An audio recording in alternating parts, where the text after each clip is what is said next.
Currently Kirkland, your source for city news and events in the community. With Connie Turman at the news desk. Stay up to date with weekly news reports and what's happening in Kirkland. Now, here's Connie. Hi, I'm Connie Turman, and welcome to this installment of Currently Kirkland. Every week, we're here with the latest in what's happening in Kirkland. 5, 4, 3, 2, 1. It's time again to brave the treacherous Arctic waters and dive into Lake Washington for this year's Polar Bear Plunge. Kirkland's 9th annual Polar Bear Plunge will be on New Year's Day at 1 p.m. at Marina Park. The City of Kirkland's Parks Department hosted this event for 7 years, but had to cancel last year after budget cuts. However, adventuresome plungers were not deterred and carried out the tradition unofficially. This year's Polar Bear Plunge is also unofficial and unsponsored. The event is free and promises fun for plungers as well as spectators. We hope to see you there. For more information or to see photos from last year's Polar Bear Plunge, visit kirklandviews.com. Other than wintry swim sessions, we here at Currently Kirkland wanted to know what resolutions people are making for the new year. Here are the results. My New Year's resolution, to drink more and more coffee. I travel a lot for work, and I hope to be around home more often. To get a job. My New Year's resolutions are to improve Washington State's quality of life, and mainly I want to do that by making sure that Washingtonians get the opportunity to vote on measures that would allow us to get back to the level of public services that we had before the recession.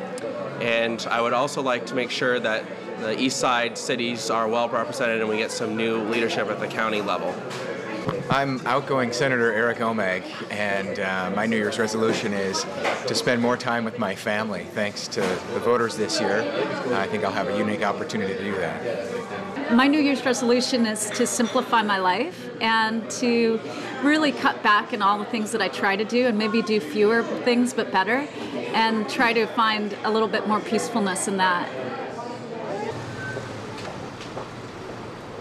Good luck with all your good stuff. Thanks.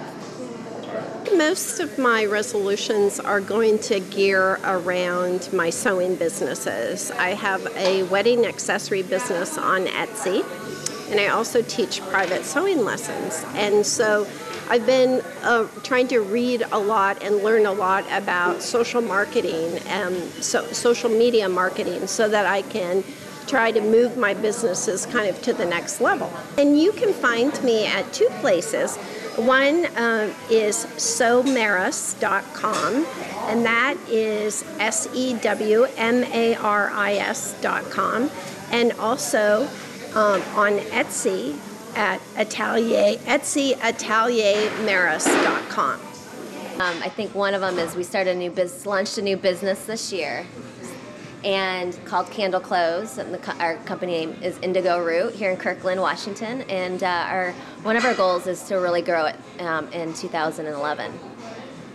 And I think our other goal is to help, create jobs in the local economy for more people to get employment. We manufacture here in Seattle, and we just want to keep everything local. So you can search us under Indigo Root, and it will lead you to our Facebook, and you can shop on our Facebook page, and our e-commerce site will be up in the new year, so we're excited. I think I'm going to try to do less, meaning I'm kind of the person that can fill in the holes and the gaps of where other things don't get done, whether it's at my kid's school or at my business or even at home. And I think I'm going to really try hard to sit back and wait for other people to step up and do some of that stuff, so that I'll be a little less busy and spend more time on the things that I enjoy more. So I'm going to give that a try. Dozens came out to kick off the holiday season at the first annual Snowflake Ball for fathers and daughters held at North Kirkland Community Center. Kirkland Parks and Community Services presented the Enchanted event, where daughters could dress up like princesses and spend time with their dads, grandpas, uncles, or other father figures in their lives. Those in attendance danced, decorated cookies, made magical wands, and took photos to remember this special night. We talked with some of those who came to the event who have this to say for next year. Come to the Snowflake Ball! Come to the Snowflake Ball! Come to the Snowflake Ball! This was the first year for the event and was open to children 3 to 10 years old. Time is running out to voice your opinion about the proposed tolling on the State Route 520 floating bridge. The Washington State Transportation Commission is taking public comments on that proposed tolling through January 5, 2011. One more public hearing will occur on Wednesday, January 5th at 6:30 p.m. at the Sound Transit Boardroom located at Union Station, 401 South Jackson Street, Seattle. There, the Commission is expected to adopt toll rates. Under the proposal, drivers would pay $3.50 each way to cross the 520 floating bridge during peak times, likely beginning next April. Tolls are variable during these times of the day. The Washington State Department of Transportation, WSDOT, will use the collected tolls to help raise $1.1 billion toward the new $4.6 billion 6-lane 520 corridor from I-405 to I-5. Tolls would increase at least 2.5% each year starting July 1, 2012 until mid-2016, when the rate would hit $4.35. Floating pontoons should be installed by 2014 and the crossing completed by 2016 or later. Drivers would pay the tolls during the WSDOT's Good-to-Go transponder. Drivers without the Good-to-Go prepaid account will be charged an extra $1.50 to cover billing and mailing costs using the license plate recognition cameras. The WSDOT recently released a Good-to-Go video that explains how tolling will work on the SR 520 bridge. Also look for an update in February when final toll rates, additional account, and pass option information are available. The video is available to watch on YouTube.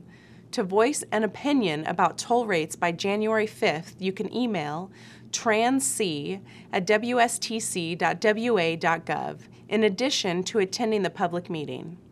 For information on tolling, please visit the Commission's website below.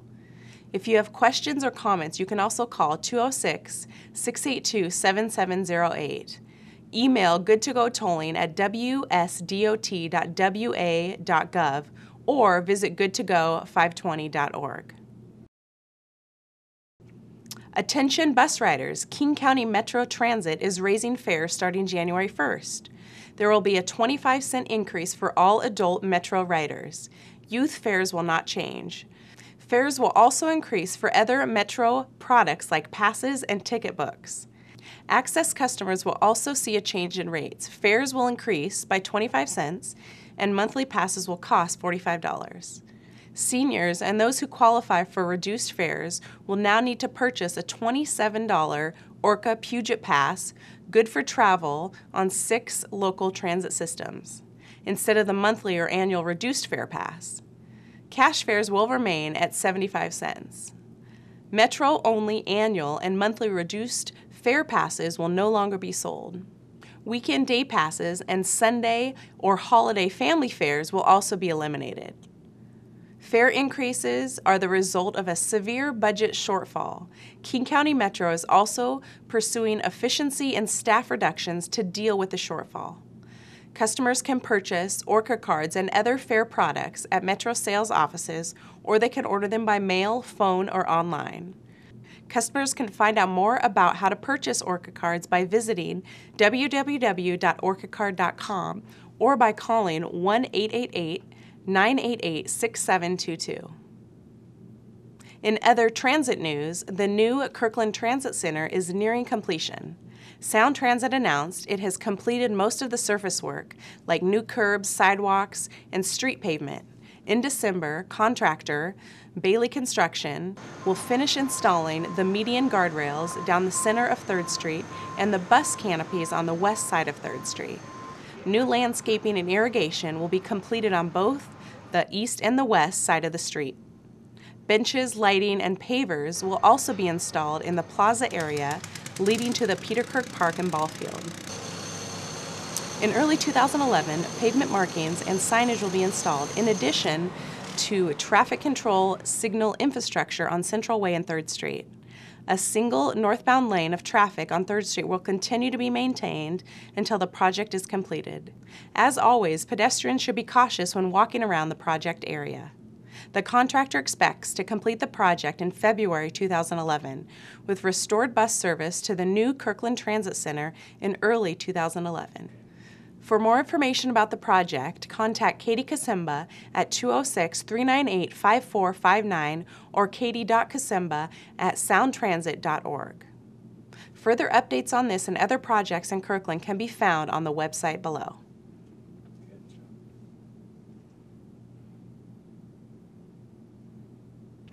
The City of Kirkland and the Kirkland Police Department are still looking for volunteers to join the Domestic Abuse Response Team, DART.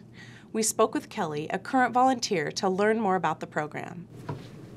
Hi, this is Kelly calling with the City of Kirkland. I'm calling to speak with you about a case the other night which involved the police department being at your house. Do you have a few moments to talk?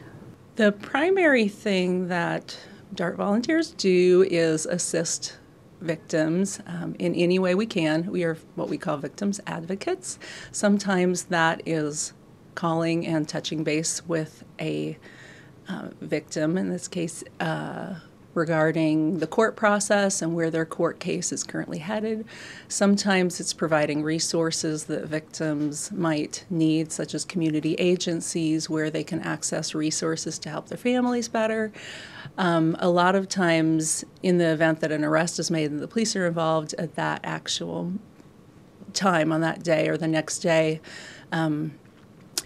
we will go in what's considered sort of a crisis situation and help the victim just by listening to them, walking through the process of what's happening, of what they can expect, and just kind of being there to listen to them in a volunteer capacity as opposed to the police officers who are there in an official capacity, and just being able to help them in any way we can in what's a really difficult time in their lives. Volunteers are asked to commit to at least one shift and one meeting per month for a minimum of 1 year. Prior to starting, 15 to 20 hours of training are given, and the program begins in early 2011. Applications are being accepted now. Further information and applications are available at the website below. If you have any questions, please contact Julie Huffman at 425-587-3012 or at the email shown on your screen. Before we head into the holiday break, the city would like to remind the residents of Kirkland of snow and ice removal priorities. First priorities of removal are roads near Evergreen Hospital, major roads leading to and from I-405, transit routes, and roads near schools and fire stations. Second priority is given to the roads with higher local neighborhood traffic. Steep public roads that could be too slippery during winter weather will be closed. These include side streets along Market Street from 9th Avenue up to 18th Avenue, 132nd Avenue near Slater Avenue, and 108th Avenue Northeast. Commercial and residential property owners are responsible to keep sidewalks in front of their businesses and homes safe and clear of snow. Many local hardware stores are now carrying eco-friendly chemicals that help minimize icing conditions on sidewalks and walkways. For more information or to view the city snowplow ice removal priority routes map, please visit www.ci.kirkland.wa.us/prepare. To report hazardous road conditions, flooding, or other dangers within the public right-of-way within city limits, please call the Public Works Maintenance Center at 425-587-3900. The City of Kirkland would like to remind residents of the numerous resources available to help you prepare for emergencies and inclement weather. The 24-hour emergency hotline at 425-587-3767, emergency updates on Kirkland TV channels 21 and 75 on Comcast, and 31 and 32 on Frontier, and electronic reader board signs at fire stations, 21, 22, 26, and the North Kirkland Community Center. On the Kirkland City website, www.ci.kirkland.wa.us, you can sign up for email alerts and neighborhood e-bulletins. The website also has a host of useful information as well as links to other valuable resources like takewinterbystorm.org and the Regional Public Information Network website www.rpin.org.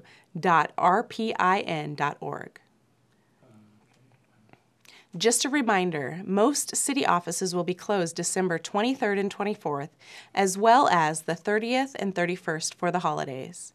Remember, you can access any of these programs online. Just visit the city's homepage and click Watch On Demand Programming. We'd also love to hear from you. If you have any news tips, suggestions, or any comments, please send them to kirklandtv@ci.kirkland.wa.us. Thanks for watching. Happy holidays and see you next year.